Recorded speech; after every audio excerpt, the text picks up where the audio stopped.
Olá, eu sou Levi Abreu, um dos apresentadores do Esquadrão. Projeto esse que reúne semanalmente pessoas para falar um pouco das benfeitorias que estão realizando ou estão a realizar no nosso estado, seja na infraestrutura, na saúde, no comércio ou no bem-estar.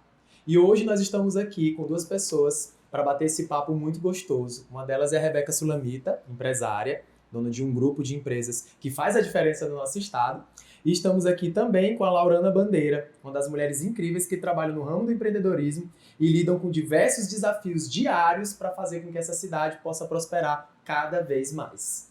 E aí, meninas, tudo bem? Como vocês estão nesse bate-papo? Primeiro, obrigado em nome do Esquadrão. Quero agradecer a presença de vocês, né, aqui, disponibilizar esse tempinho pra gente e pra gente bater esse papo gostoso sobre um assunto, cara, que ele é muito relevante na atualidade. Até porque a gente bem sabe que negócios de sucesso, profissionais de sucesso, para alcançar os seus objetivos, o primeiro passo, de fato, é trabalhar o autoconhecimento, se conhecer, se entender e sincronizar a sua inteligência emocional, que é um dos fatores que mais agridem pessoas todos os dias, dificultam o crescimento e a evolução dos negócios e de grandes profissionais, né? E aí eu queria falar com a Rebeca sobre o que ela acha sobre esse assunto, né, inteligência emocional, o que ela acredita que isso trouxe de valor para os negócios dela, para ela como mulher, como mãe, como empresária, a aderir o processo de inteligência emocional hoje na sua rotina e está sempre em processo de desenvolvimento. Então, boa noite, Levi. Falar sobre inteligência emocional é algo que me deixa muito feliz, porque está muito dentro da minha ossada, né? Está muito dentro do que eu vivo, do que eu sinto. Falar sobre inteligência emocional é falar de Rebeca, né? Eu lembro que, num dado momento da minha vida empresarial, hoje, eu sou dona do Grupo RS, que é composto por 3 empresas no ramo de alimentação aqui no estado, que é a Marvin, a Cereja, que é a minha filha da pandemia, eu digo que é aquela filha da criatividade, da pandemia, da descoberta, e a Framboesa Café, a mais recente.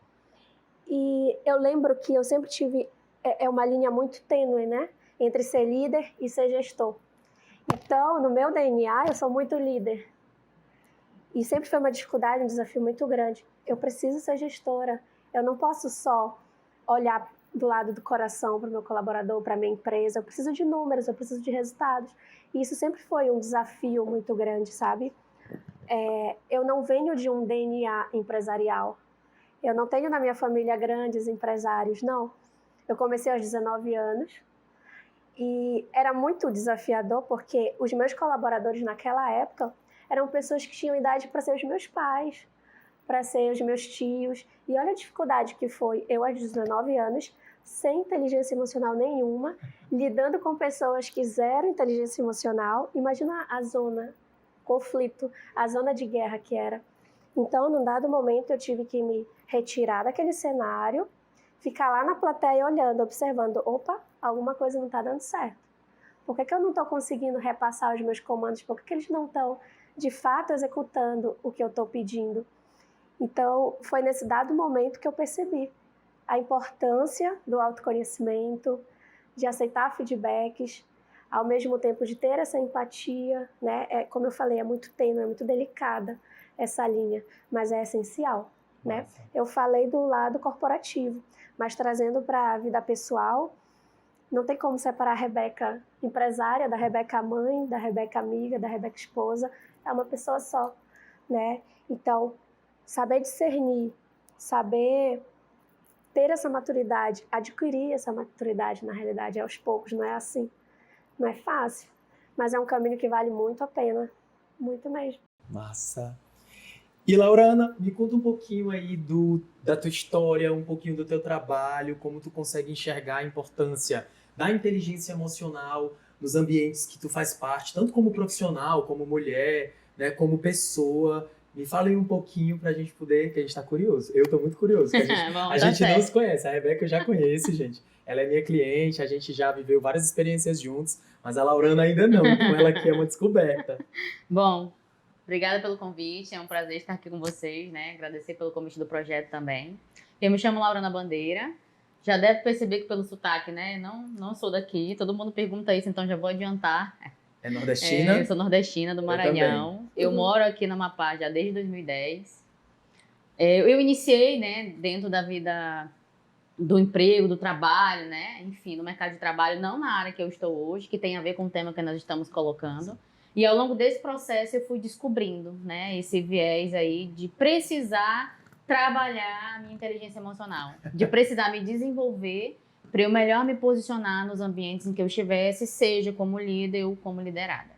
Eu passei quase 10 anos no ramo da construção civil, eu era técnica de edificações, eu vim para cá para trabalhar na construção lá do aeroporto de Macapá, fiz parte da equipe que entregou aquela obra, mas eu sempre soube que lá não era o meu lugar. Alguma coisa aqui dentro de mim dizia que eu tinha que buscar, né, esse outro espaço que eu achava que era meu, que é a psicologia. Né? Então, ao longo desse processo eu estudei, né, trabalhando eu consegui pagar a faculdade e tudo mais.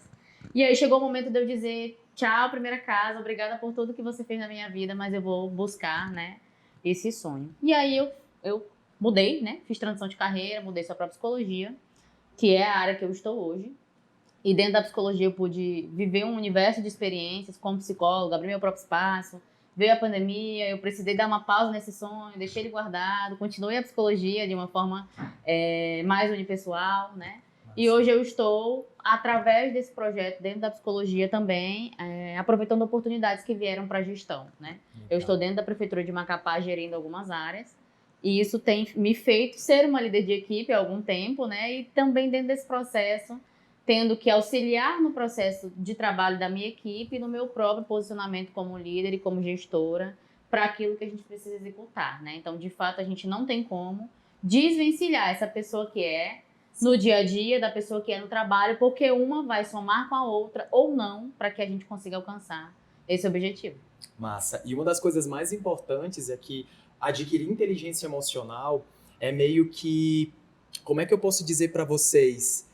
É uma metáfora na cabeça de muitas pessoas, né? Porque elas acreditam que ter inteligência emocional são pessoas que normalmente não se expressam muito, não apresentam muito suas emoções, Sim. ou o contrário disso. Sim. São pessoas que conseguem externalizar muito as suas emoções. E, na verdade, nada mais é que você compreender o que te tira e o que te põe de volta no lugar de estabilidade. Sim. Quando você tem essa noção, esse conhecimento, isso te ajuda automaticamente a tomar decisões com mais assertividade, desenvolver um processo de trabalho que gera mais resultado e um processo de mais engajamento na rotina do dia a dia. O que mais afasta grandes profissionais de grandes oportunidades e grandes crescimentos hoje é a falta de autoconhecimento e inteligência emocional. Quando você se conhece, entende suas limitações, as suas forças, potencializa as suas forças, diminui ou ressignifica situações que aconteceram no teu passado, que tira de você a liberdade de ser quem você é de fato, Sim. faz com que você automaticamente prospere, né? E eu acredito que no funcionalismo público isso deve ser uma resistência. Eu queria Sim. que tu me falasse disso. É uma resistência.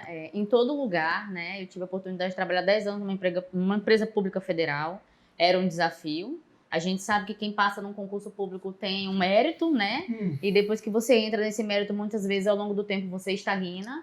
Que eu acho que é o grande diferencial quando a gente olha para o mercado privado, né? Cria-se uma monotonia, Exato. Né? Alguns sim, outros não, mas generalizando, né? De uma forma mais ampla. Você está acostumado a vivenciar aquele dia a dia até chegar à tão sonhada aposentadoria. E isso, de alguma forma, leva a gente para aquela zona de conforto. Né? Que não nos faz, às vezes, evoluir, não nos faz buscar uma área de desenvolvimento, de desafio pessoal e sequer profissional, né? Nossa. Existem algumas esferas de carreira que você pode galgar, mas ela é limitada, dentro de um plano de carreira, né? Ou estudar de novo para outro concurso, mudar né? de área, como foi o que eu fiz, eu saí de uma posição técnica de nível médio para o nível superior, né? E galguei aí o espaço que hoje eu estou, que eu sabia que um dia eu podia chegar, mas não foi assim, nossa, eu vou fazer isso para chegar ali, né? Foi muito baseado nas portas, nas oportunidades que eu fui trilhando a partir do momento que eu fui entendendo que eu tinha que aproveitá-las, né? E que eu fui me desenvolvendo. Mas é difícil, a gente não lida dentro do dia a dia, especialmente, né, no setor público hoje, com as pessoas com esse desenvolvimento. Muitas pessoas vêm trabalhar conosco na própria área em que eu estou, que é diferente da psicologia. A gente não tem, às vezes, aquele conhecimento, tem que correr um pouco para se identificar, para estudar, para aprender, para tentar executar, muitas vezes, dentro de um recurso que é limitado. Então, você precisa, eu diria, que ter muito mais criatividade e até a inteligência emocional, de fato, para conseguir não desistir. Olhar aquilo como um novo desafio que vai não só agregar na sua vida profissional, mas que vai mudar a vida das pessoas. Porque o que a gente faz com a política pública é tentar mudar a vida das pessoas, né? Melhorar e otimizar. Exatamente. Né? Então, é dessa forma hoje que eu enxergo, né? Essa posição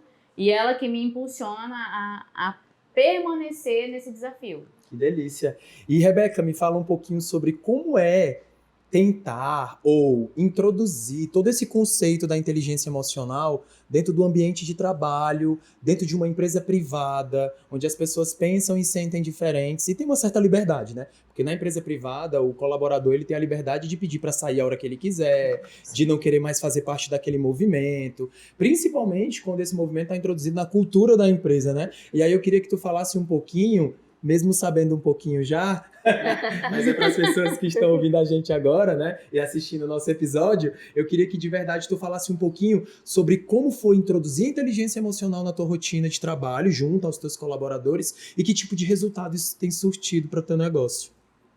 Sim, fazendo só um gancho ao que a colega falou, e é muito interessante saber que ainda existe essa chama dentro dela, né? Apesar de trabalhar no funcionalismo público.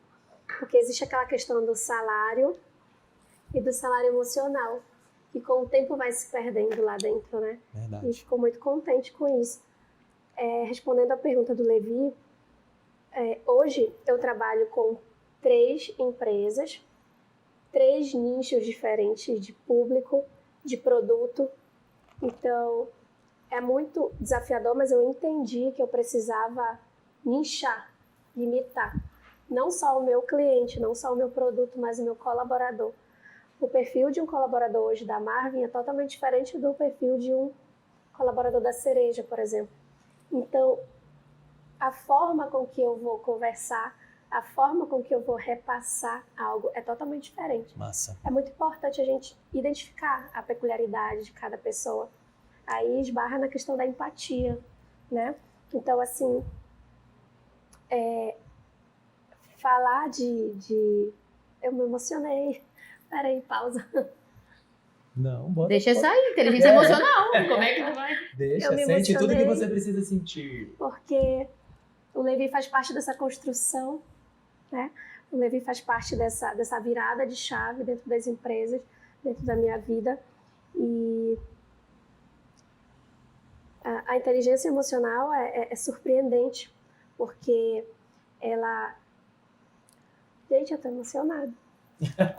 Sente.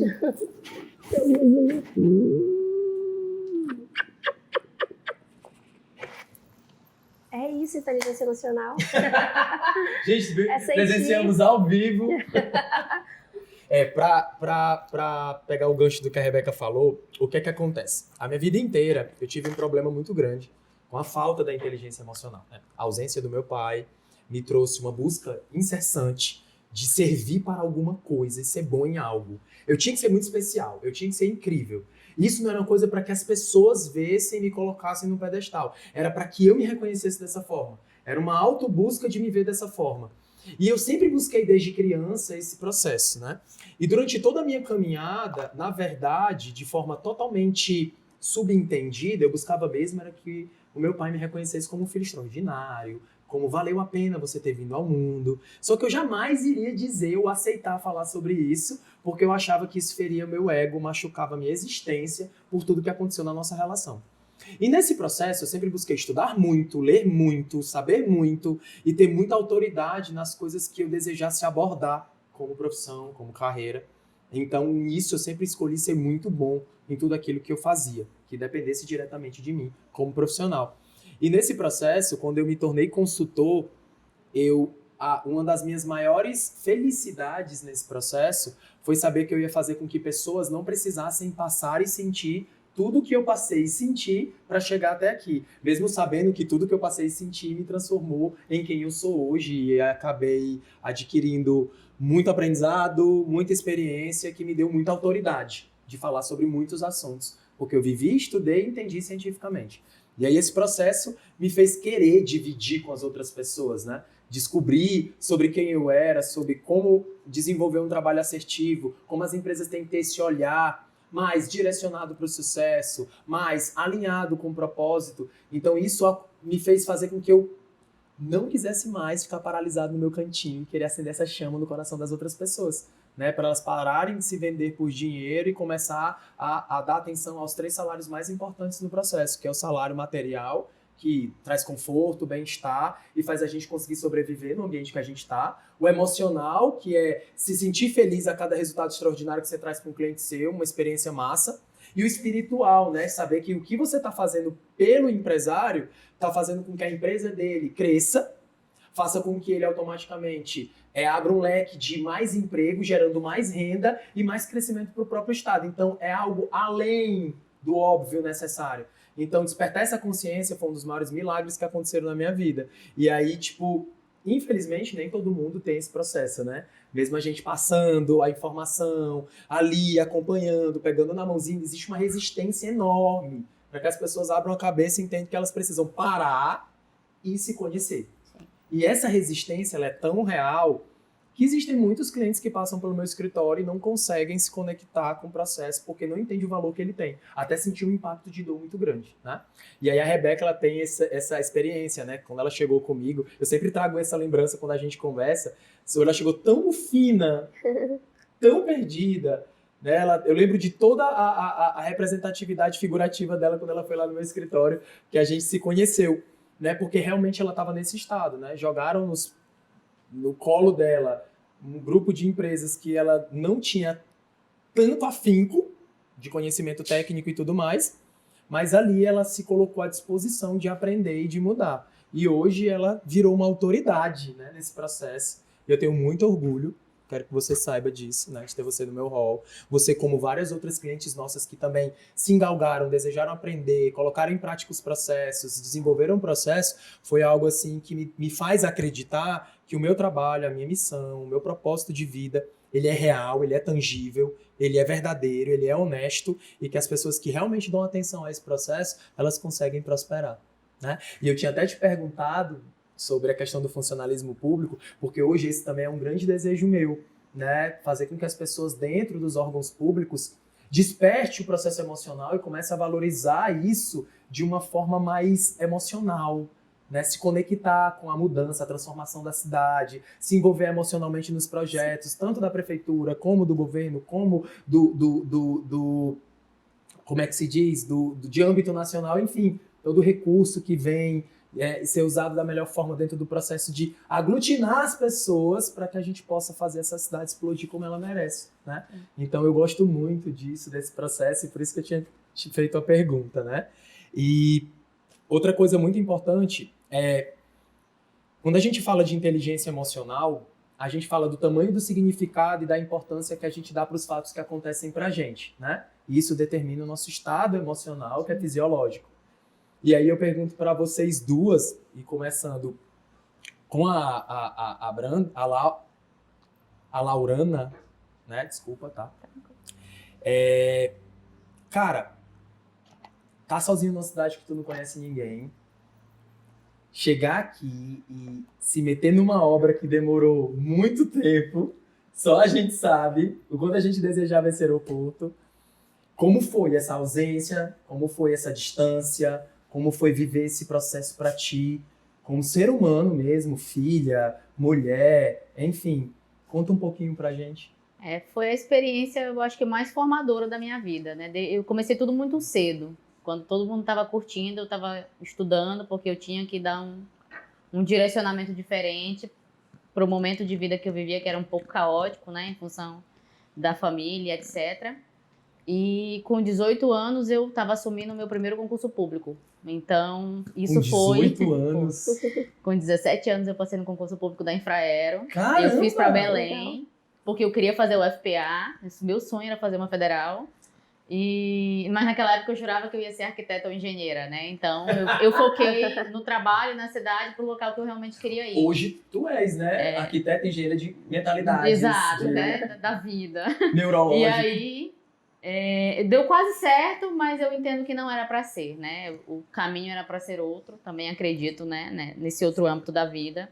E aí eu fiz aquele negócio, um amigo meu foi junto comigo, eu passei, naquela época eu não entendi muito bem o que significava ser um concurso, né?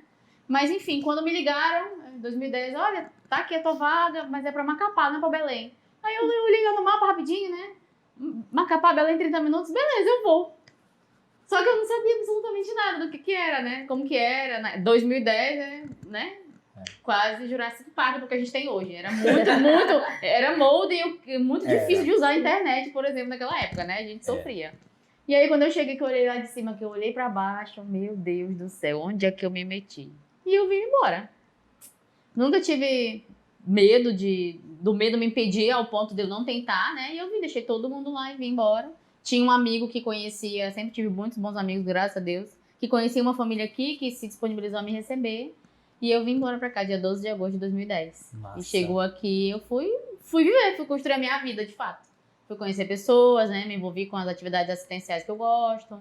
Fui trabalhar, fui descobrir o que eu ia fazer de fato como técnica, porque até então eu só tinha estudado e feito alguns estágios, né? Trabalhado num setor de projeto lá na minha cidade.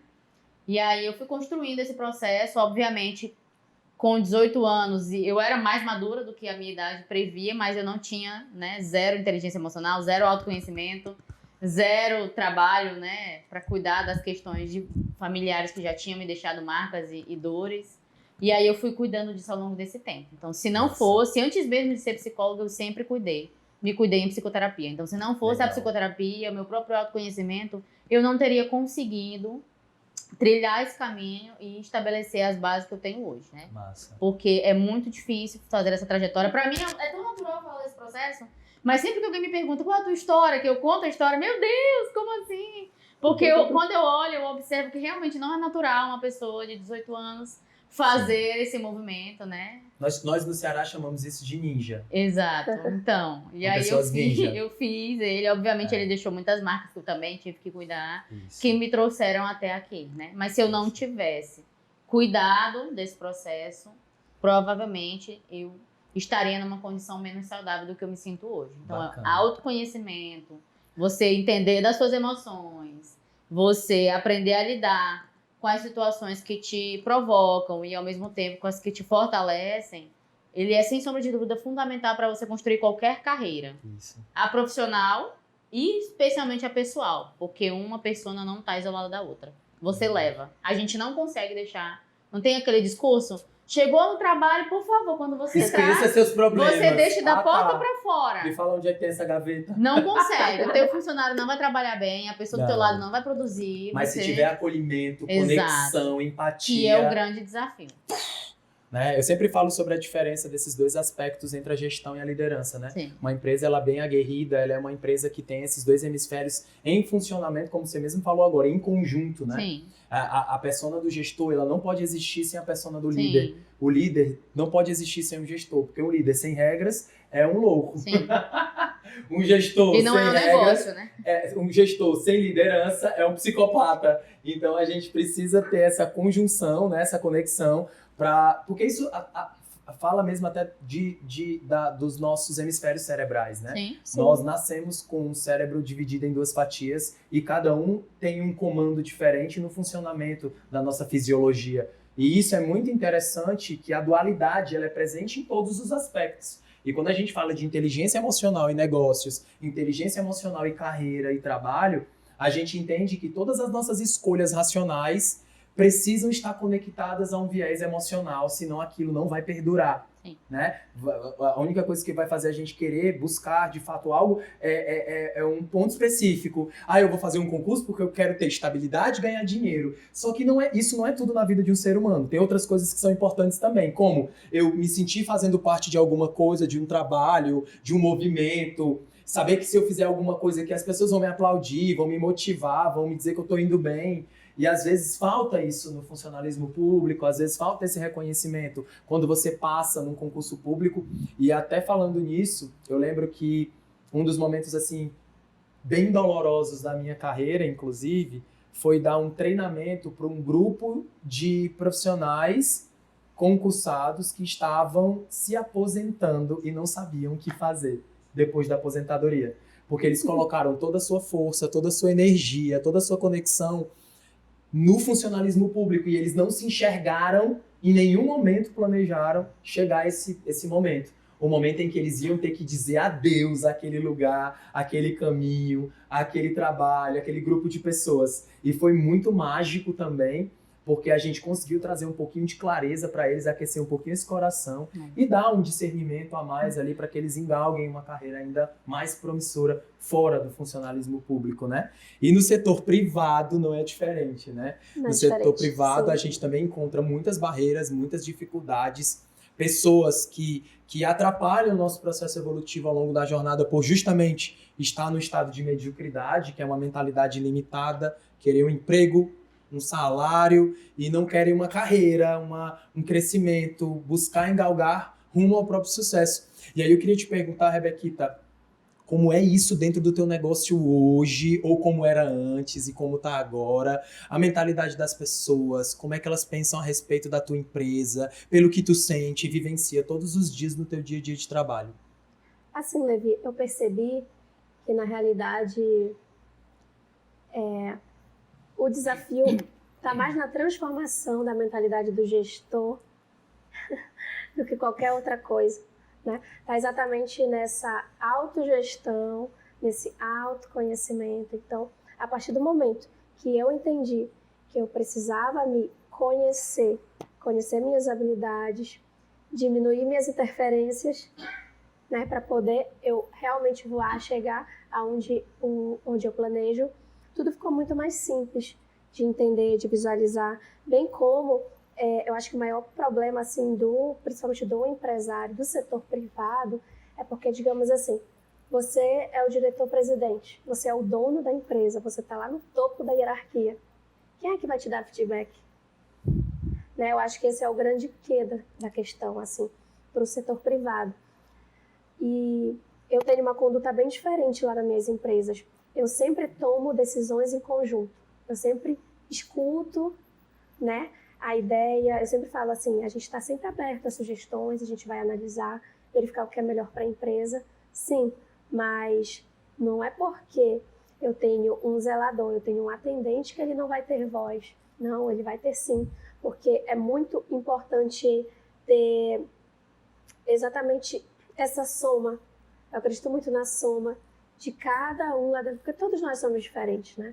Todos nós temos algo de bom para acrescentar dentro do projeto. E tem também a questão da especificidade, né? Sim. Tipo, o cara trabalha nos serviços gerais, ninguém tem mais entendimento sobre o trabalho que ele realiza. Exato. Que ele mesmo, que tá ali Exato. todo dia, que tá ali vivenciando o processo, a rotina.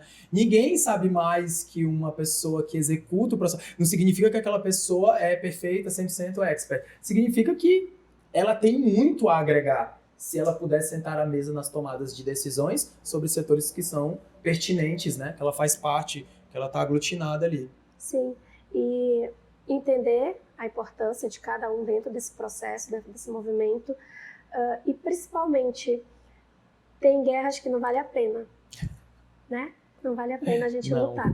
Tem coisa que é tão pequeno, é tão medíocre, que embaça a nossa vista. Então atrapalha o nosso crescimento. Poxa, isso é tão pequeno, por que eu vou me preocupar com isso? Não. Tem algo muito maior em torno disso tudo, né?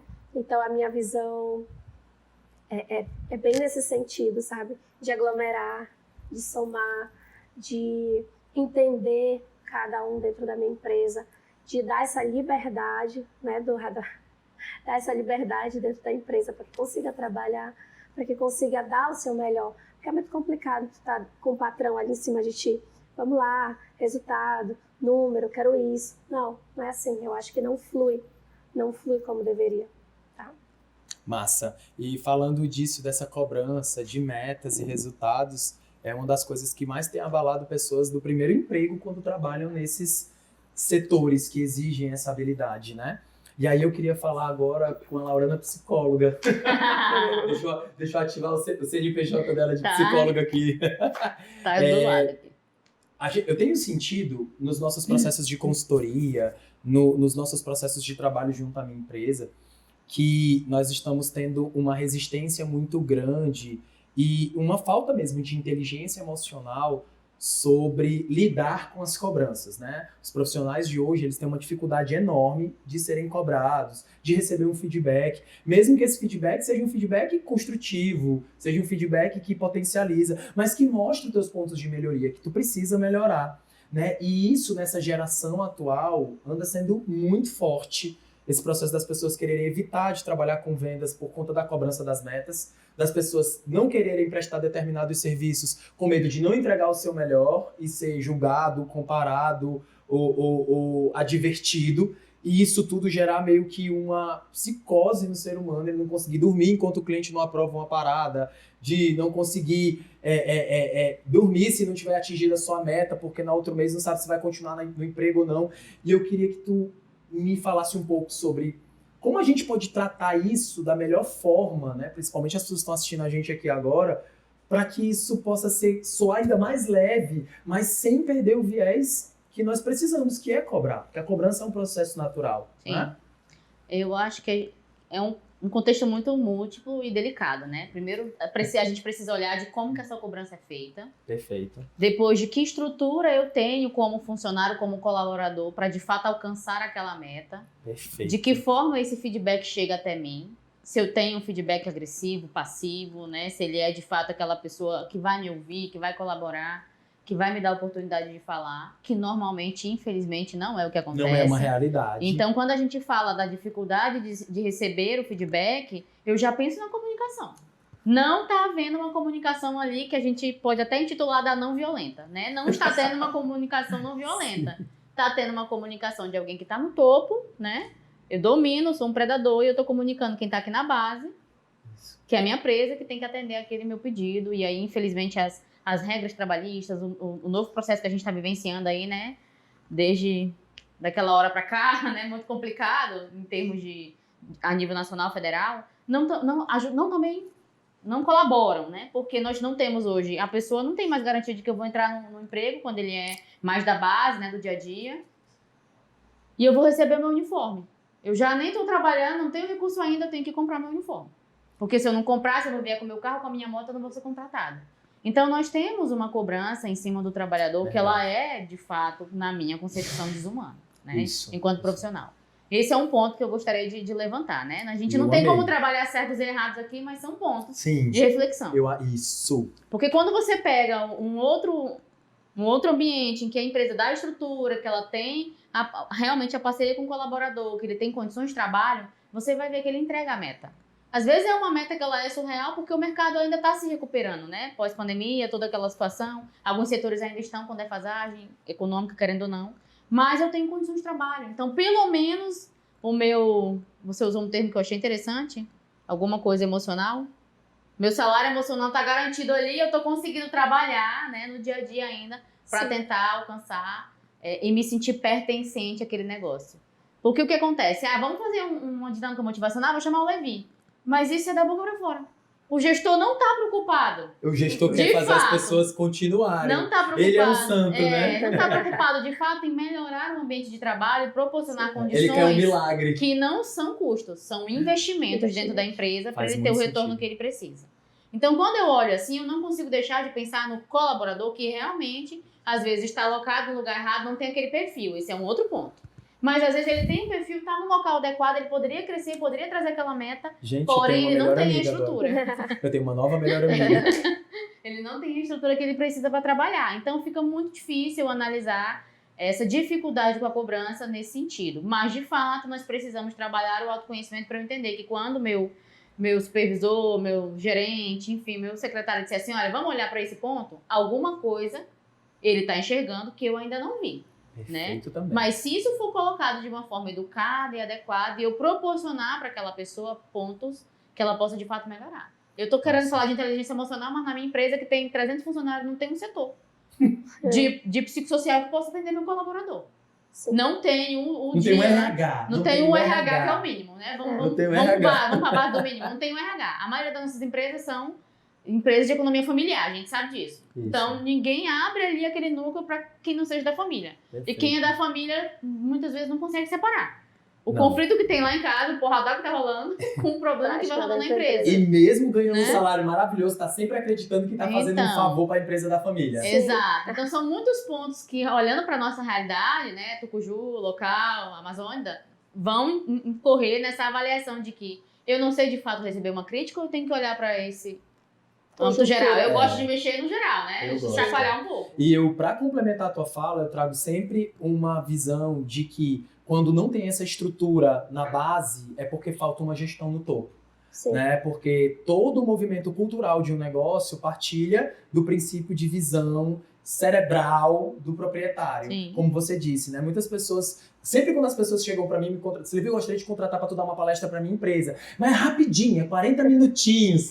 Aí, pô, tu tá me lascando com esses 40 minutos. Porque se tu acha que em 40 minutos eu vou conseguir fazer as pessoas se conectarem com conhecimento, se conectarem comigo, levar um aprendizado, viver uma experiência que vai fazer eles sentirem, tu não tá me ajudando, tu tá me atrapalhando. Se tu me der 1h20, possa ser que eu faça mais barato do que 40 minutos, entendeu? 40 minutos dobra o valor, por conta da dificuldade do processo.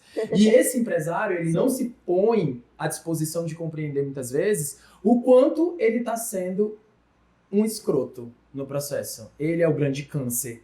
Ele não consegue identificar que ele não tem inteligência emocional para lidar com os problemas e por não delegar tarefas e funções de forma hierárquica para os gestores, o gestor de cada setor, acaba que o operacional, ele fica mais perdido e ele fica tomando conta de tudo e acaba não fazendo nada, aumentando o nível de estresse e diminuindo o processo de inteligência emocional no feito. Moral da história, uma pessoa estressada, que tem um relacionamento conturbado em casa, os filhos devem ter horror a ele ou a ela, e aí os profissionais da empresa do mesmo jeito, e aí é onde entra o processo de declive. É quando a empresa começa a olhar para a falência do que para o sucesso, para a vitória. Isso eu tenho bem conhecimento sobre essa causa vivencial, porque é bem difícil. Né? E quando tu fala de empresa familiar, é outro aspecto que é muito doloroso.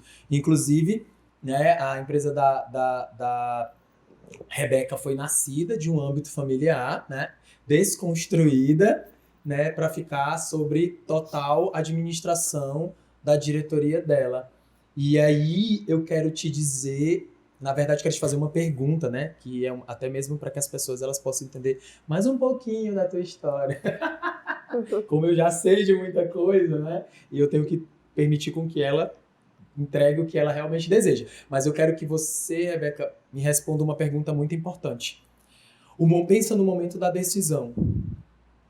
Agora é isso, e é assim que vai ser, e vamos seguir dessa forma. Como mulher, como uma pessoa que ainda não estava preparada naquele momento para receber todas aquelas obrigações, emocionalmente, como foi para você viver esse momento? Emocionalmente falando, foi aquele momento de para tudo, dar um start, rever, senta, né? Porque, como eu falei antes, eu comecei a trabalhar aos 19 anos no empreendedorismo, nunca foi meu sonho ser empresário, nunca. Eu cursei até o 9º semestre de enfermagem, então meu sonho de vida era a área da saúde. Mas lá dentro, intrinsecamente, estava o cuidar, né? O cuidar das pessoas. E para mim foi um momento assim, muito decisivo, em que foi jogado em mim um sonho, algo que eu não sentia pertencimento. Eu não tenho vergonha nenhuma de dizer isso. Eu não me pertencia aos meus negócios. Eu trabalhava ali muito focada, com muitas metas, propósito, mas era assim, bem operacional. Não é meta, é isso, vamos lá fazer. A partir do momento que eu me vi numa situação que eu precisava tomar a decisão da minha vida, eu percebi o quanto que eu amava isso. Mas foi preciso, sim, ter inteligência emocional. Já pensou se eu não me conhecesse? Se eu tivesse, assim, sei lá, tomado qualquer outra atitude no momento ali muito extrema, eu não estaria aqui hoje com vocês, né? Isso é uma verdade. Falando sobre isso. Mas, não, eu parei, analisei e descobri, e não foi assim da noite pro dia, não. Descobri o quanto que eu amo o que eu faço, o quanto que eu amo, por meio do meu trabalho, mudar a vida das pessoas, proporcionar uma qualidade de vida para as pessoas. E isso está no meu DNA, lá dentro da empresa, sobre o que o Levi falou, que, na realidade, a empresa ela é reflexo do dono, do gestor, de quem está lá no topo. Né? E é muito triste ver que existe realmente esse rótulo em torno do privado, né? Porque, infelizmente, essa consciência mais de gestor, mais de números, ainda é muito forte. Mas eu vejo assim, que a minha geração está mudando em torno disso. Eu falo porque eu conheço outros empresários da minha idade Então, eu não sei se porque está disseminando muito isso, a pandemia veio aí para, né, deixar sacudir, deixar mais estremecido, mais forte essas questões dentro da gente. Mas hoje eu já sinto cheiro, eu já consigo visualizar mudança, melhoria nesse sentido. Para mim é primordial. Eu falo assim que o meu colaborador é mais importante que o meu cliente. Eles são meu pedaço ali dentro. Então, assim, você estava falando, por exemplo, de dar condições de trabalho. Isso é base para mim, sabe? Como é que eu vou cobrar se eu não estou dando condições de trabalho? Nós estamos aderindo agora a um projeto lá dentro da empresa que ainda de forma online, eu ainda não posso presencial, ainda de forma online, a gente vai adquirir uma plataforma em que vai dar esse suporte psicológico. Porque isso é geral hoje em dia, né? Um ou outro tem uma ansiedade ou conhece alguém que tem depressão. Isso, na realidade, não é que normalizou, é que, na verdade, veio à tona. As pessoas hoje têm coragem de dizer o que estava lá dentro, né, inflamando, gritando. Então, Perfeito. Todo mundo, num dado momento, precisa de auxílio. Desse apoio, né? Precisa desse apoio, né? Eu, como gestora, preciso me desenvolver muito. O meu colaborador também precisa. Feedbacks são importantíssimos, independente de onde a gente esteja dentro da pirâmide, né? Então, te respondendo, foi importantíssimo esse autoconhecimento. E agora? É assim, é como se a minha vida chegasse numa bifurcação. É para ali ou para ali. Não vou mentir também que o peso da maternidade influenciou muito. Eu tenho uma princesa de 6 anos que pesa muito das minhas decisões, é o grande amor da minha vida, né? O Levi sabe um pouquinho da minha história em relação à mãe, à família, né? O quanto que isso tem um peso para mim. E foi a melhor decisão que eu tomei na minha vida, porque hoje receber um feedback de um ex-colaborador dizendo muito obrigada, você me ajudou muito, você mudou minha vida, obrigada por ter acreditado em mim. Ou eu receber um colaborador na minha sala, poxa, eu vou precisar me desligar porque eu passei no concurso público, ou porque eu vou abrir meu próprio negócio. E a gente tem essa liberdade lá dentro, sabe, de conversar. Eu sempre dou muita voz. A minha sala, eu sempre digo, olha, a minha sala, vocês sabem onde fica. Qualquer coisa, eu estou à disposição, né? E é isso. Massa demais. E sabe uma coisa que eu percebi que nós temos em comum aqui?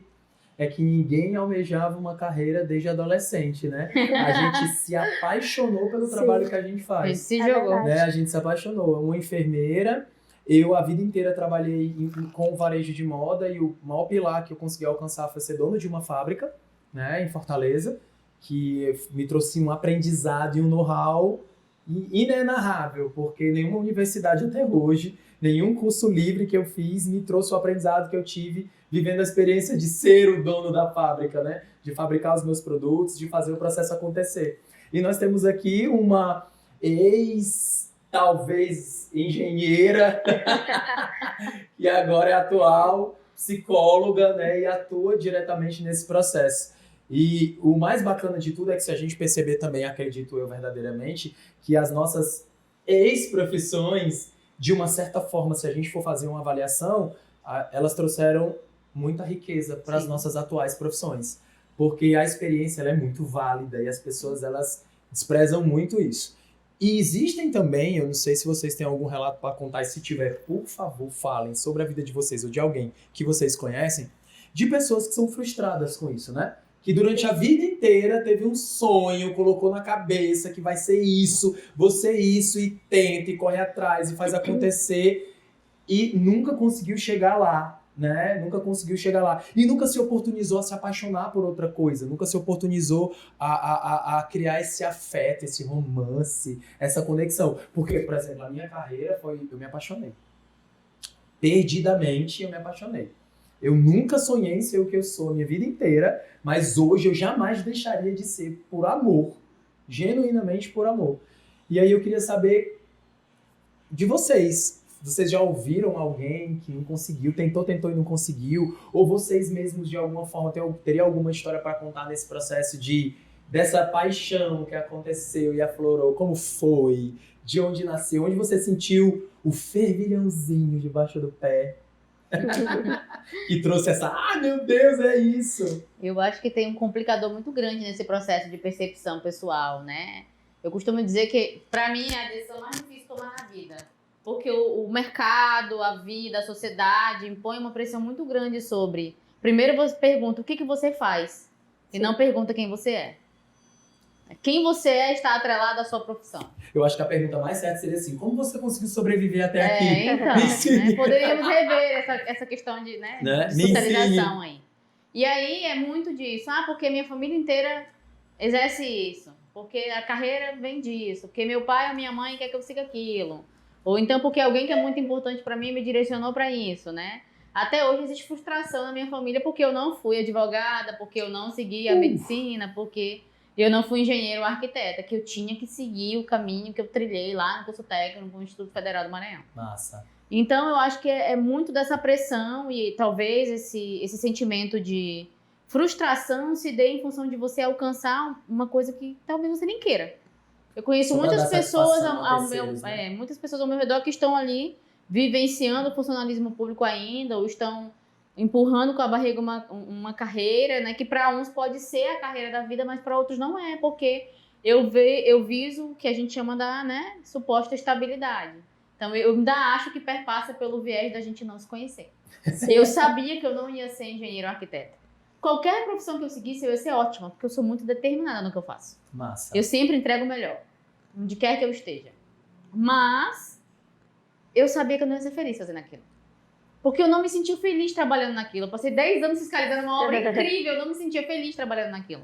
Todos os dias eu fazia o meu melhor, mas tinha dias que eu ia empurrada, assim, meu Deus, eu não quero mais estar aqui.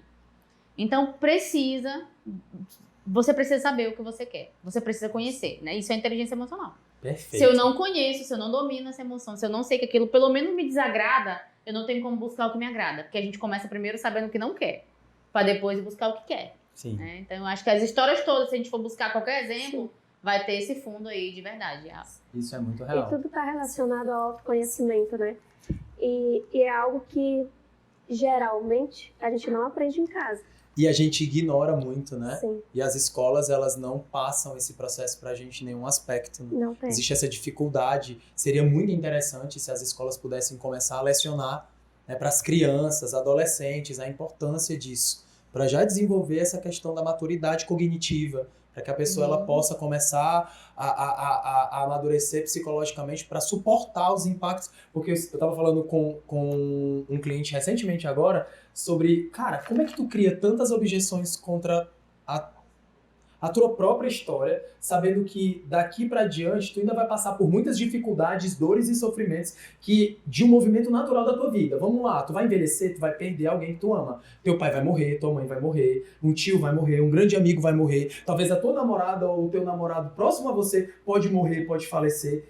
E tu não se preparar para isso e se deixar tomar por coisas que são tão superficiais e te tiram tanto do sério, eu fico imaginando como vai ser a reação dessa pessoa quando esse fato doloroso, extremista acontecer. Né? A gente fala muito de sucesso, de propósito, de felicidade, se vende uma ideia de que isso tudo é muito fácil, muito tranquilo. Eu sempre digo pra todo mundo, para de romantizar o autoconhecimento. Porque dói pra caramba se conhecer.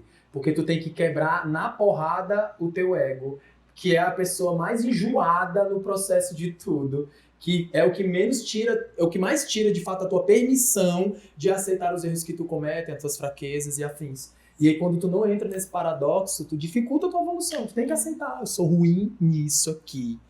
Mas se isso é importante para que eu possa engalgar a minha carreira, eu vou sentar, vou estudar e vou aprender e vou ser muito bom. Mas aí tem um detalhe importante na tua fala, porque eu acho que a gente deposita muito nas escolas uma expectativa de suprir uma ausência que ela é basilar, ela é familiar. Sim. Se eu, na família, não tô oportunizando que a minha criança, que o meu adolescente, ele tenha um lugar seguro, que eu possa falar do que eu sinto, de quem eu sou, eu não posso esperar que uma instituição externa, por mais que tenha uma disciplina, chama até de projeto de vida, né? Esse novo currículo aí que inventaram, que uma disciplina que é cognitivista vai conseguir alcançar o que eu tô falando, que é emocional. Experiencial, né? É experiencial, é emocional, é outro lado do meu cérebro, faz né? muito sentido. Então eu preciso, na verdade, trabalhar essa base que tá distorcida, que tá conflituosa, que tá distante, que vai lá na frente no adulto, vai resplandecer, né? Vai respingar no que ele pensa e no como ele age no mercado. Isso é então muito eu tô bacana. falando de uma base que são múltiplos setores, né? Isso. Mas essa base familiar, eu diria que ela é ainda a mais importante. Porque você tá falando de valores também. E a escola não vai te passar valores. Ela vai te provocar o pensamento da ética, do respeito, mas o valor, né? De viver em sociedade. De quem você é, de como você se sente, pertencente, Perfeito. esse lugar seguro não tá lá. Até porque a escola, ela racionaliza o processo, Exato. né? A experiência vivencial é o que mais enriquece na condição de aprendizagem, né? Por isso que, inclusive, muitas escolas, universidades estão agregando valor às experiências, porque elas têm entendido que isso tem ensinado Sim. mais.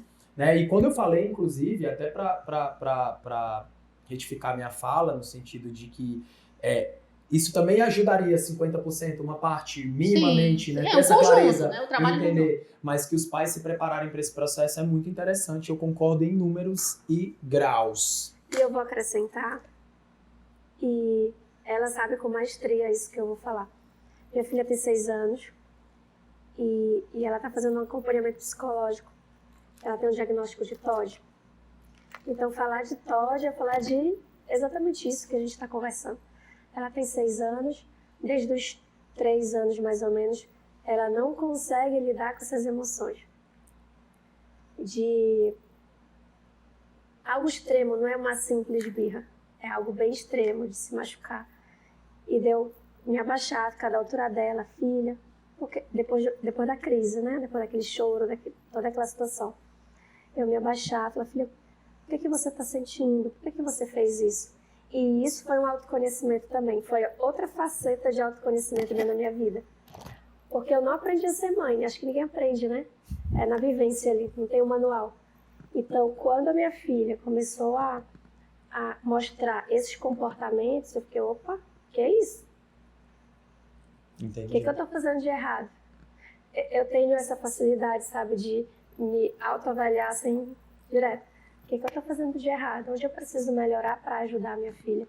O que eu estou ecoando de comportamento que está refletindo nela, sabe?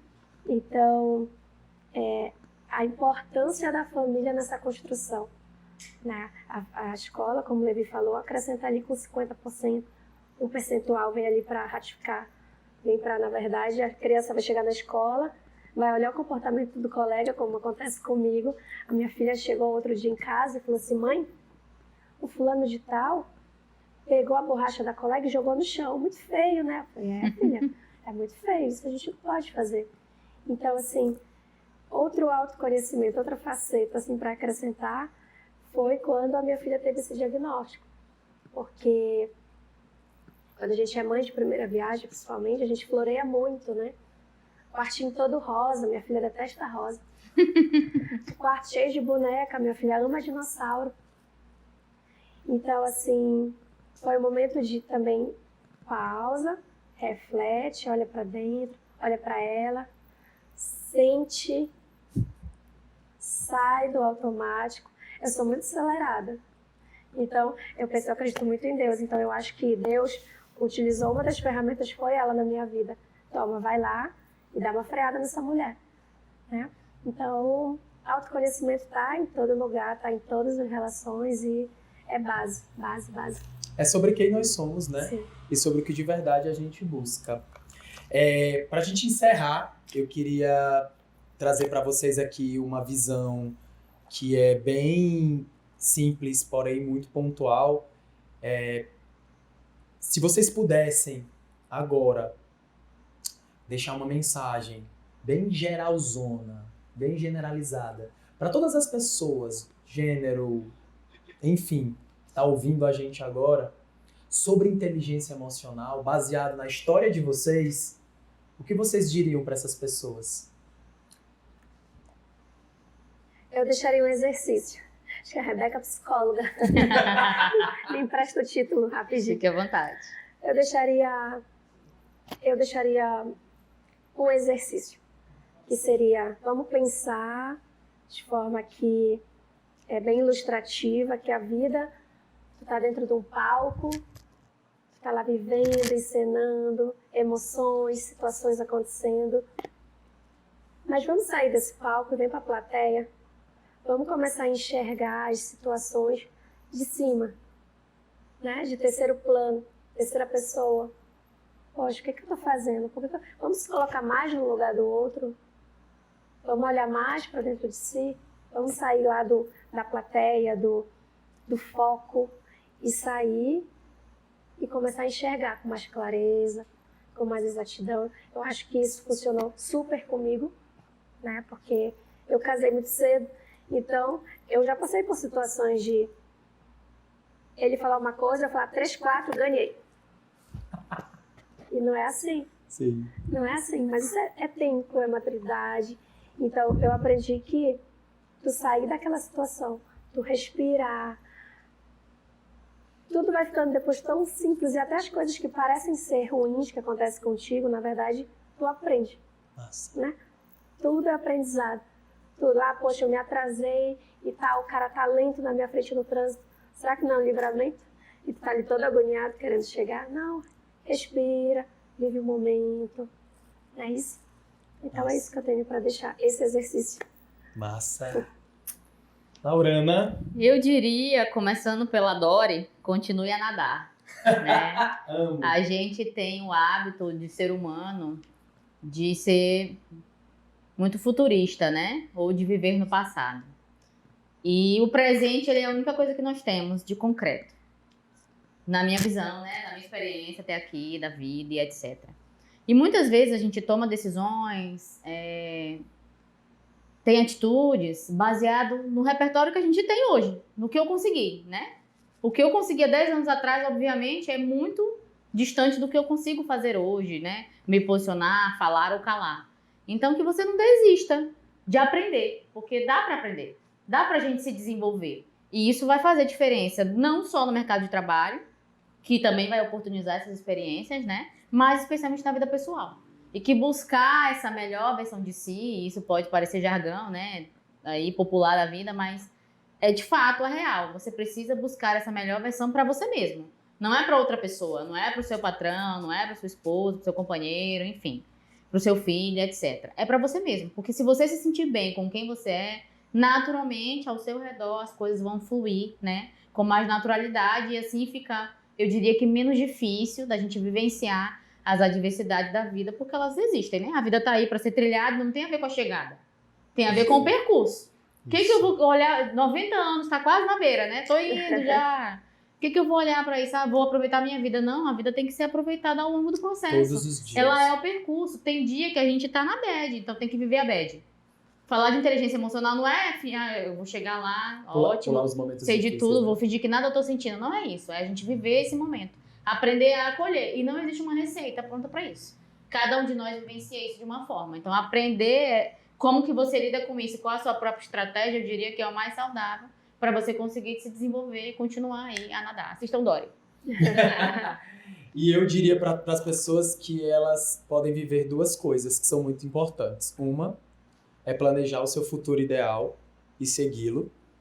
E 2, procurar se conhecer, se entender. Porque talvez muitas ferramentas do seu passado, das suas experiências vivenciais, podem te ajudar a construir um futuro extraordinário. Basta você enxergar tudo isso como, de fato, ferramentas de aprendizagem e sucesso.